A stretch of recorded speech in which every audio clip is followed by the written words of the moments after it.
ஆண்டவராகிய இயேசு கிறிஸ்துவின் நாமத்தில் அன்பின் வாழ்த்துக்கள். அன்பானவர்களே, எப்படி இருக்கீங்க? நல்லா இருப்பீங்கன்னு நம்புகிறேன். நல்லா இருக்கணும். நன்றாக இருப்பதற்காகவே இந்த வார்த்தைகள் பேசப்படுகிறது. இந்த கடுமையான வியாதி தொற்று நிறைந்த காலங்களில் யாரிடத்திலும் கேட்கக்கூடாத கேள்விதான் இது. நல்லா இருக்கீங்களா பிரதர் என்று நாம் கேட்க முடியல. ஏன்னா எல்லாரும் ஒரு விதத்தில் பாதிக்கப்பட்டிருக்கிறார்கள். நேரடியாக இந்த தொற்றினாலே பாதிக்கப்பட்டவர்கள் ஒரு பெருங்கூட்ட மக்கள் இருக்கிறார்கள். இந்த தொற்றினாலே தங்களுடைய பொருளாதாரத்தை இழந்து வாடுகிற மக்கள் ஒரு அதைவிட பெருங்கூட்டமாக இருக்கின்றார்கள். நேரடியாகவோ மறைமுகமாகவோ மிகப்பெரிய பாதிப்புகளுக்கு நடுவிலே மக்கள் வாழ்கிறார்கள். ஆனால் அவரை நம்புகிற, அவரை நோக்கி பார்க்கிற, அவருடைய மக்களாக இருக்கிற நமக்கு ஆண்டவர் போதுமானவராக, நன்மை செய்கிறவராக, அதிசயங்களை நடப்பிக்கிறவராக இருக்கிறார் என்பதை நினைத்து நாம் கர்த்தருக்கு நன்றி சொல்வோம். நாம் ஜீவனோடு இருப்பதே ஆண்டவருடைய அளவிட முடியாத கிருபை.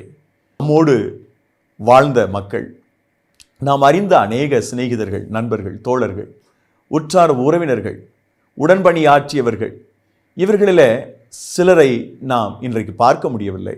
காரணம், தொற்றினாலே பாதிக்கப்பட்டு காலத்துக்கு முன்னே இந்த உலகத்தை விட்டு போய்விட்டார்கள். சில நேரங்களில் இந்த தொற்றுக்காக மாத்திரமல்ல, விபத்தும் நாச மோசமும் திடீரென்று வருகிற அந்த சாவு மனிதனுடைய அந்த வாழ்க்கை ஓட்டத்துக்கு முற்றுப்புள்ளி வைத்து மனிதன் இந்த பூமியை விட்டு விடைபெறுகிறான் மிக எளிதாக.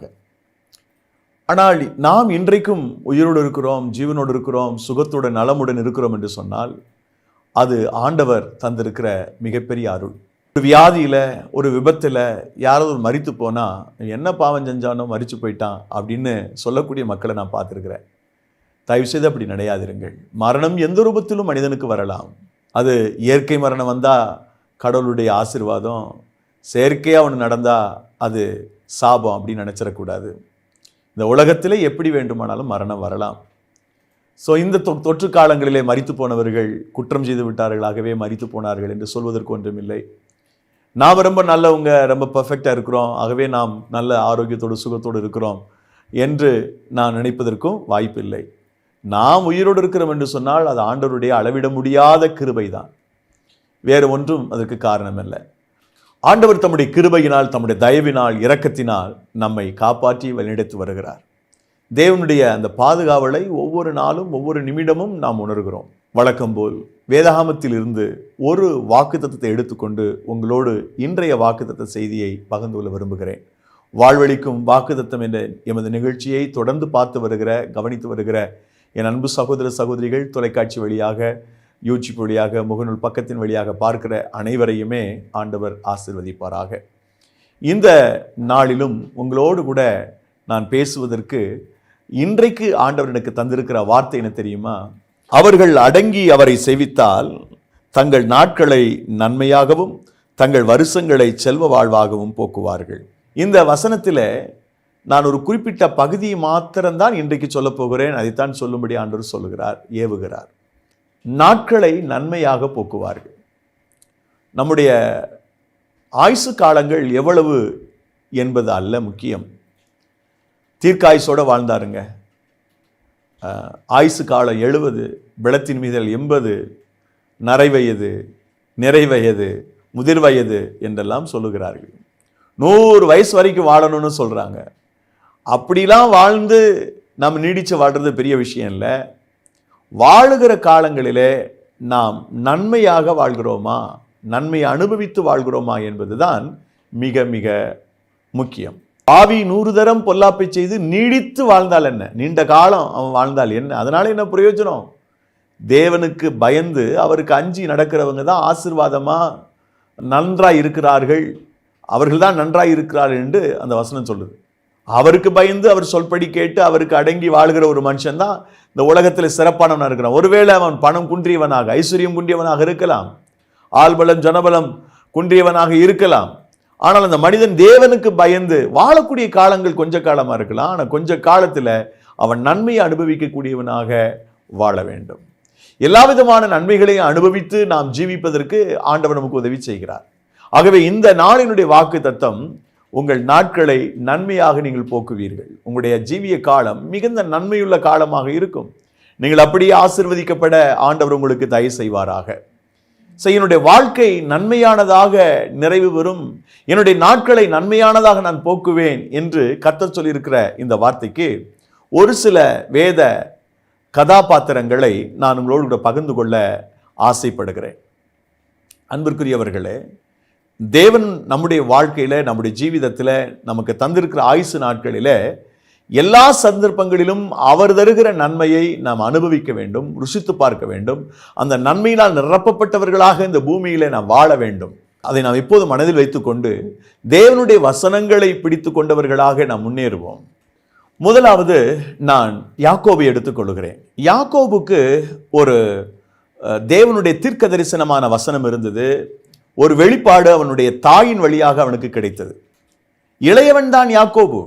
ஆனால் அவனுக்கு ஒரு தொலைநோக்கு பார்வை இருந்தது. என்னை குறித்து என் தாயின் இடத்தில் ஆண்டவர் பேசியிருக்கிறார், என் தகப்பன் இப்படி ஒரு நல்வார்த்தை சொல்லி என்னை ஆசீர்வதித்திருக்கிறார், எனக்கு ஒரு ஃபியூச்சர் இருக்கிறது, எனக்கு ஒரு எதிர்காலம் இருக்கிறது என்று அவன் அந்த காலம் வருகிற வரைக்கும் அடங்கி இருந்தான். அவரை சேவித்தான், அவசரப்படல, அவரையே சேவித்தான். விக்கிரகங்களுக்கு எதிரானவனாக இருந்தான். தன்னுடைய தாய் தகப்பன் இருக்கக்கூடிய தேசத்தை விட்டு வெகு தூரம் சென்ற போது அங்கே அவனுடைய மாமன், தாய் மாமன் லாபான் விக்கிரக வணக்கம் செய்யக்கூடியவன் தான். ஆனால் இவனுடைய மனசுல தேவனை தான் சேவிக்கணும், தேவனை தான் ஆராதிக்கணும், ஆராதனைக்குரியவர் நம்முடைய யெகோவா தேவன் தான், சர்வ வல்லமையுள்ள தேவன் தான் என்பதில் மிகவும் உறுதியாக இருந்தான். தனக்கு கொடுக்கப்பட்டிருக்கிற தீர்க்க தரிசனம் நிறைவேறுகிற கால வரைக்கும் அடங்கி தேவாதி தேவனை சேவித்தான். இதனால் என்ன நடந்துச்சு? கர்த்தர் அவனுக்கு மிகுந்த நன்மைகளை செய்தார். ஆண்டவரிடத்தில் ஜெபிக்கும் போது ஆதியாகம புத்தகம் 32ஆம் அதிகாரம் 9வது வசனத்தில் இப்படி அவர் ஜெபிக்கிறதை பார்க்க முடியும். பின்பு யாக்கோபு என் தகப்பனாகிய ஆபிரகாமின் தேவனும் என் தகப்பனாகிய ஈசாக்கின் தேவனுமாய் இருக்கிறவரே, உன் தேசத்துக்கும் உன் இனத்தாரிடத்துக்கு திரும்பிப்போ, உனக்கு நன்மை செய்வேன் என்று என்னுடனே சொல்லி இருக்கிற கர்த்தாவே என்று சொன்னார். நன்மை செய்வேன் என்று நீங்க சொன்னீங்களே அப்படின்னு அந்த வார்த்தையை பிடித்து கொண்டு அவன் இங்கே ஜெபிக்கிறதை பார்க்கிறோம். அதே அத்தியாயத்திலே மற்றொரு வசனத்தை நான் உங்களுக்காக வாசிக்கிறேன். 12வது வசனம், தேவரீரோ நான் உனக்கு மெய்யாகவே நன்மை செய்து உன் சந்ததியை எண்ணி முடியாத கடற்கரை மணலை போல மிகவும் பெருக பண்ணுவேன் என்று சொன்னீரே என்றான். நான் உனக்கு மெய்யாகவே நன்மை செய்து, மெய்யாகவே நான் நன்மை செய்வேன் என்று சொன்னீரே.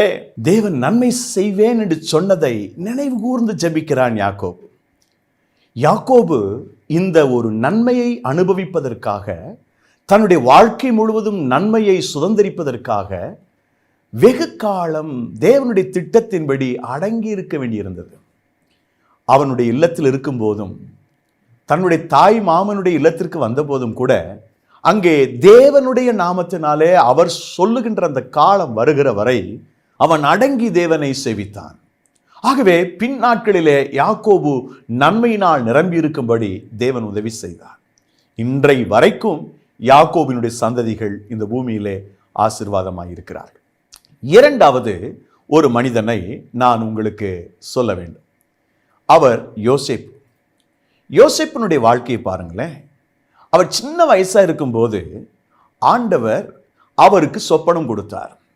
அந்த சொப்பனத்தில் பின்னாட்களில் வருகிற காலங்களில் எல்லாரும் தன்னை வணங்கக்கூடிய அளவிற்கு தன்னுடைய பெயர் பிரஸ்தாபம் பெற்றிருக்கும், அதிகாரம் உள்ள நிலையில நான் இருப்பேன் என்பதை சொப்பனத்தின் ஊடாக கர்த்தர் அவனுக்கு அறிவுறுத்தி இருந்தார். ஆகவே சின்ன வயசுலேயே அதுல ரொம்ப கான்ஃபிடென்டா இருந்தா யோசேப்பு. அந்த காலம் வருகிற வரை, அதாவது எப்படி யாக்கோபுக்கு தேவன் தீர்க்க தரிசனம் வெளிப்பாடு கொடுத்து அது நிறைவேறுகிற வரைக்கும் அந்த மனுஷன் காத்திருந்து ஆசீர்வாதங்களை பெற்றுக்கொண்டானோ, அதுபோலவே யோசேப்புக்கும் ஒரு தரிசனம் கொடுக்கப்பட்டது. யாக்கோபுக்கு தீர்க்க தரிசனம் வெளிப்பாடு கிடைத்தது என்றால், யோசேப்பினுடைய வாழ்க்கையில ஒரு தரிசனம் கிடைத்தது, சொப்பனம் அவனுக்கு கொடுக்கப்பட்டது. உனக்கு ஒரு நன்மையான வாழ்க்கை இருக்கிறதப்பா, உனக்கு ஒரு ஆசீர்வாதமான வாழ்க்கை இருக்கிறது என்று ஆண்டவர் யோசேப்பை குறித்து பேசினார். ஆகவே யோசேப்பு இதை மனதிலேயே வைத்திருந்தான். இந்த காலங்கள் நிறைவேறுவதற்குள்ளாக அவனுக்கு வந்த சங்கடங்கள், அவனுக்கு வந்த பிரச்சனைகளுக்கு அளவே இல்லை. சங்கீதம் 105 19 20 வசனங்களை வாசித்து பாருங்கள். வசனம் அவனை புடமிட்டது. கர்த்தருடைய அந்த வசனம் அவனை புடமிட்டது. சோதனை, உபத்திரவம், இவைகளை கடந்து வந்தான். பாருங்க, சொந்த சகோதரர்களே அவனை கொலை செய்வதற்கு முயற்சிக்கின்றார்கள். குழியில தூக்கி போட்டுட்டு அப்படியே விட்டுட்டு போயிடலாம், அவன் செத்து மடியட்டும் என்று நினைச்சாங்க. வியாபாரிகளிடத்தில் விற்று போடலாம் என்று யோசித்து அவனை குழியிலிருந்து தூக்கி எடுத்து வியாபாரிடத்தில் விற்று போட்டார்கள். அங்க அடிமை சந்தையிலே விற்கப்படுகிறான் அடிமையாக. போத்திபார் விலைக்கு எடுத்து அவனுக்கு நல்ல ஒரு பொசிஷனை கொடுத்து அந்த வீட்டு காரியங்கள் அத்தனை அவன் கையில கொடுத்துட்டு அவன் ஃப்ரீயா இருந்தான். ஆனா அங்க அபாண்டமான ஒரு பழிச்சொல்.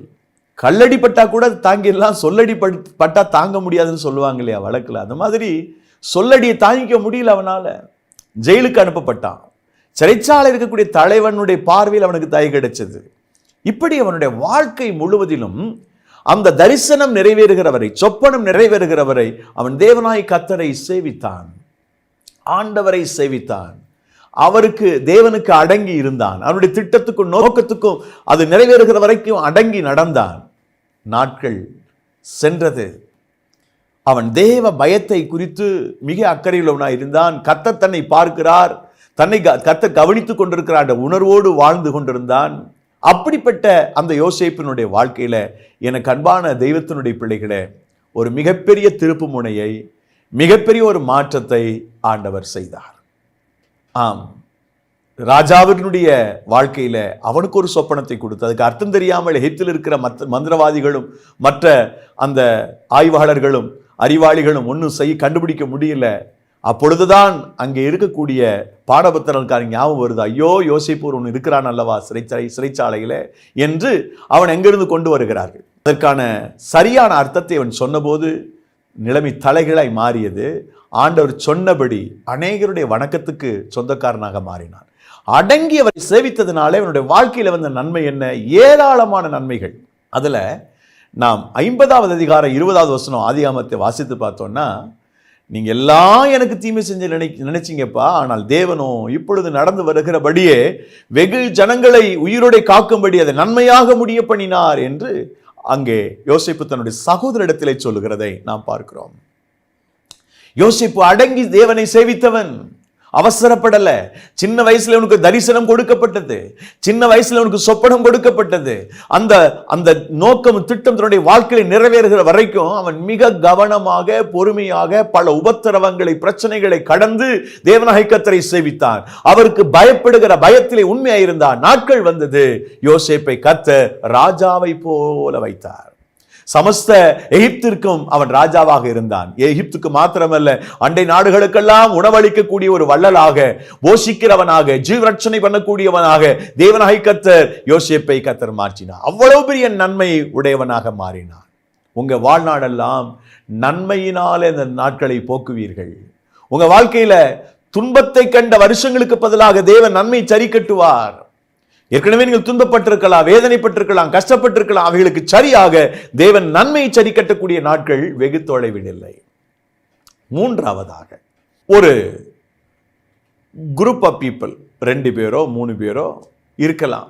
அவர்கள் மருத்துவச்சிகள் என்று வேதாகமத்தில் சொல்லப்பட்டிருக்கிறது. மருத்துவச்சிகள். இந்த மருத்துவச்சிகள் என்று அழைக்கப்படுகிற அந்த எகிப்திய பெண்மணிகள் மிக கவனமாக இருந்தார்கள். அவளுக்கு தெரியும், தங்களுடைய வாழ்க்கையில பார்வோனுடைய சட்ட திட்டங்களை நிறைவேற்றலைன்னு சொன்னா என்ன நடக்கணும் அவளுக்கு தெரியும். ஆனால் அவர்கள் தேவனுடைய விருப்பம் என்னது, தேவனுடைய சித்தம் என்னது என்பதை கண்டுபிடிச்சு அவர் பேரு தான் எகிப்திய பெண்மணிகள், ஆனால் அவர்கள் தேவனாகிய கர்த்தரை சேவிக்கிறவர்களாக அவங்க பயந்து நடந்தார்கள் இருக்குது. கர்த்தருக்கு பயந்து நடந்தார்கள். சேவித்தார்கள் என்ற பொருள் அங்கே வார்த்தை பயன்படுத்தப்படவில்லை. தேவனுக்கு பயந்து இருந்தார்கள் என்று நாம் வாசிக்கின்றோம். ஆகவே அவர்கள் தேவனுடைய நாமத்துக்கு முன்பதாக நடுக்கத்தோடு பயந்து வாழ்ந்தார்கள், அர்ப்பணித்து வாழ்ந்தார்கள். ஆகவே அவருடைய வாழ்க்கையை கர்த்தர் நன்மையால் நிரப்பினார்.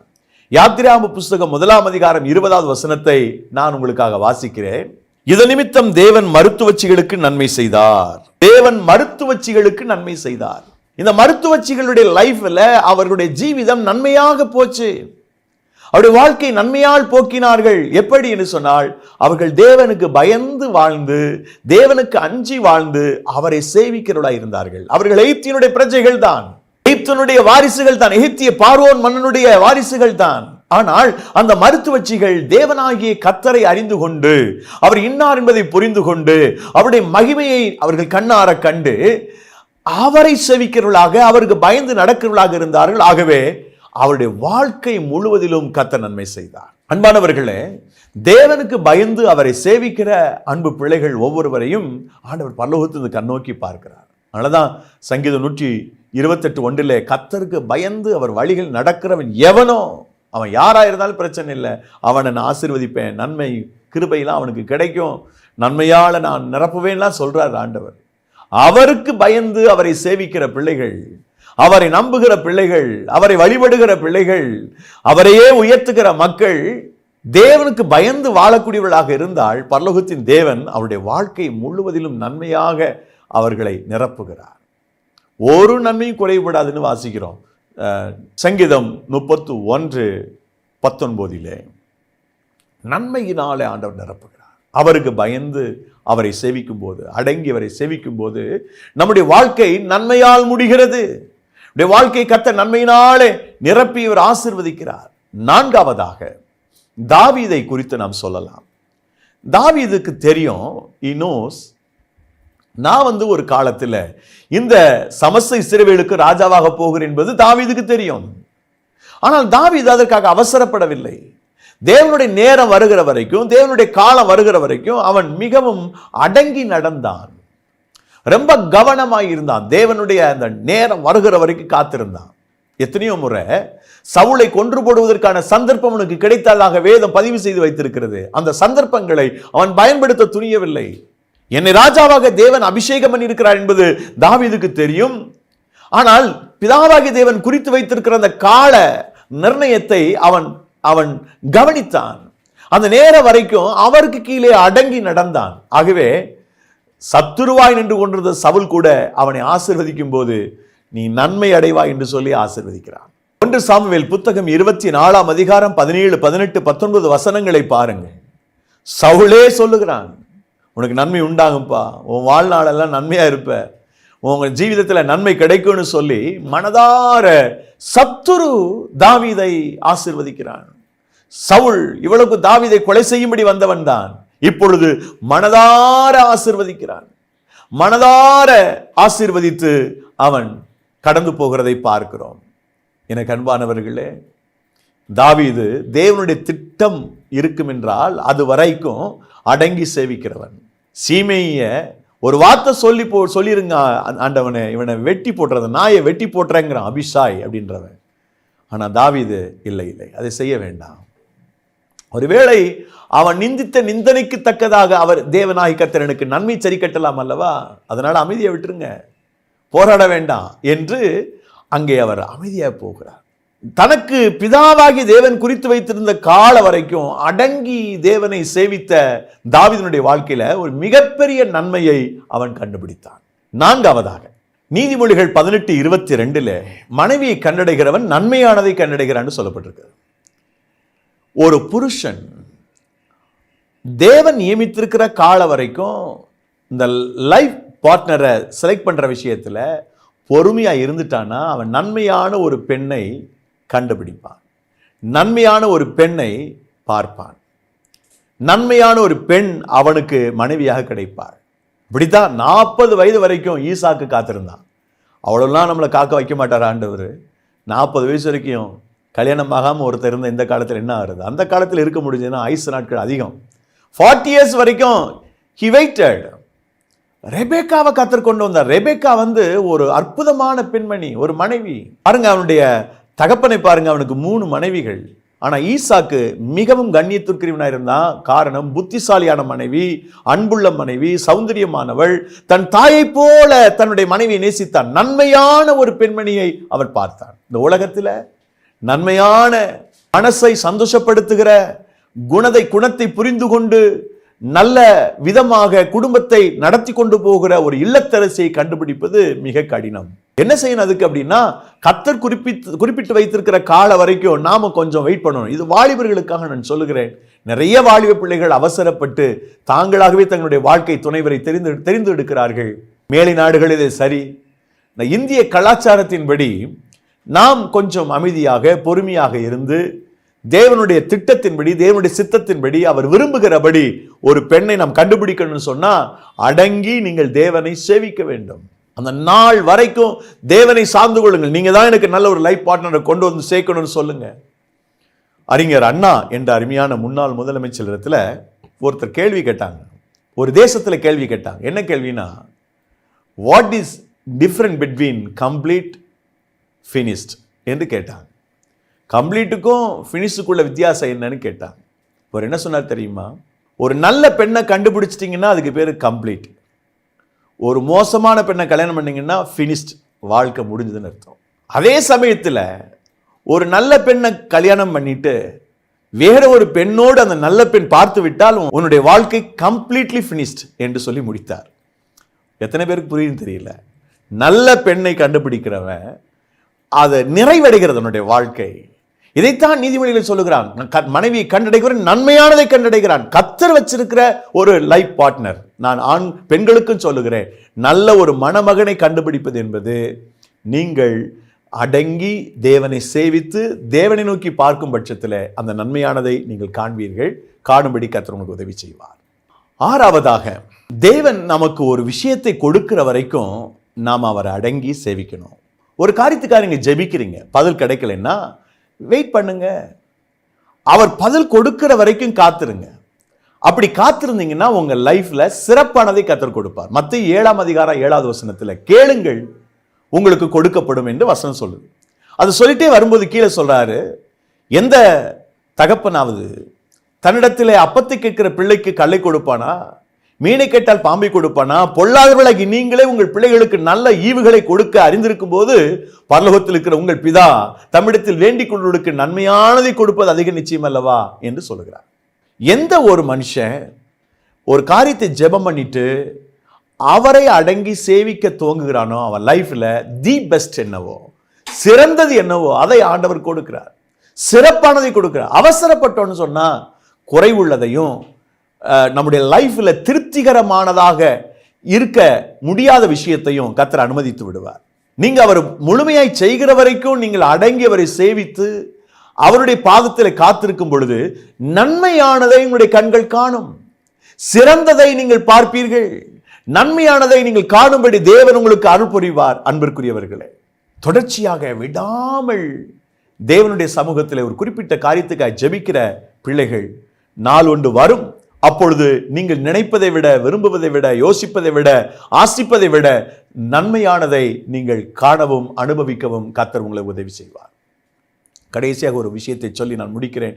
7வதாக, நன்மை நீங்கள் உங்களுடைய வாழ்க்கை முழுவதும் நன்மையாக போக்கணும்னு சொன்னா, உங்களுடைய ஜீவித காலம் நன்மையா இருக்கணும்னு சொன்னா, பெற்றோருக்கு கீழ்ப்படிந்து நடங்க. அது தேவனுக்கு அடங்கி அவரை செவிக்கிறது மாதிரி. பெற்றோருக்கு கீழ்ப்படிந்து நடக்கிற பிள்ளைகள் என்னை கேட்டால் அந்த உலகத்தில் முழுமையான ஆசீர்வாதம் பெற்ற பிள்ளைகள் அவர்கள் தான்.